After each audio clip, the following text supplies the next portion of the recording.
বন্ধুরা, তো এখন আমি একটা গুরুত্বপূর্ণ কাজ করব।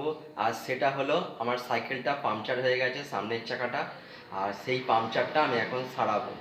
ছোটোবেলায় সাইকেল ইউজ করতাম, তখন নিজে নিজে দোকানে যখন পাংচার হয়ে যেত, আমি দোকানে যেতাম, গিয়ে শিখতাম কীভাবে পাংচার সারাচ্ছে, লিক সারাচ্ছে। সেটা দেখে দেখে শিখে নিয়ে সেই ইনস্ট্রুমেন্টগুলো কিনে নিয়েছিলাম। টায়ার লিভার থেকে শুরু করে টেপ, তার সলিউশন, আঠা, সিরিজ কাগজ, সবই আমার কাছে আছে। এখন সাইকেল খুব একটা ব্যবহার করি না বলে এগুলো লাগে না, বাবাই ব্যবহার করে। তো আজকে দেখছি সাইকেলটা লিক হয়ে গেছে, তাই দোকানে আর নিয়ে যাব না, বাড়িতে বসেই ওটা আমি সারাবো। তো দেখো, এই হচ্ছে আমার সাইকেল। দেখো লিক হয়ে গেছে, এই যে লিক হয়ে গেছে, এখন এটা আমি সারাবো।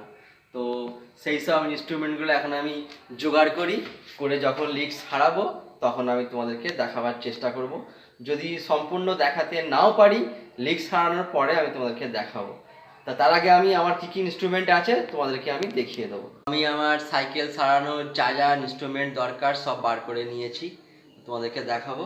এই দেখো, এই প্লাস্টিকের মধ্যে আমি সব রেখেছি। কী কী আছে আমি দেখাচ্ছি। এই দেখো, এতে আছে আমার সিরিজ কাগজ, সলিউশন আঠা,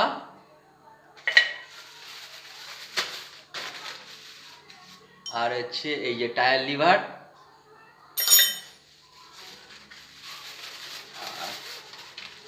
এই হচ্ছে লিক সারানোর টেপ। সলিউশন আঠা লাগিয়ে এই টেপটা মেরে দেবো।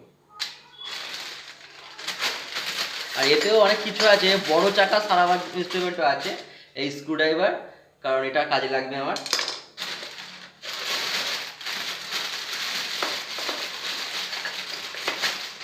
এতে আছে বড় বড় টায়ার লিভার, এটাও রেখেছিলাম যদি বাইক টাইক সারাই বা চার চাকার লিক হয়ে যায় সেসবের জন্য, কিন্তু ওটা শিখিনি আর দরকার পড়েনি।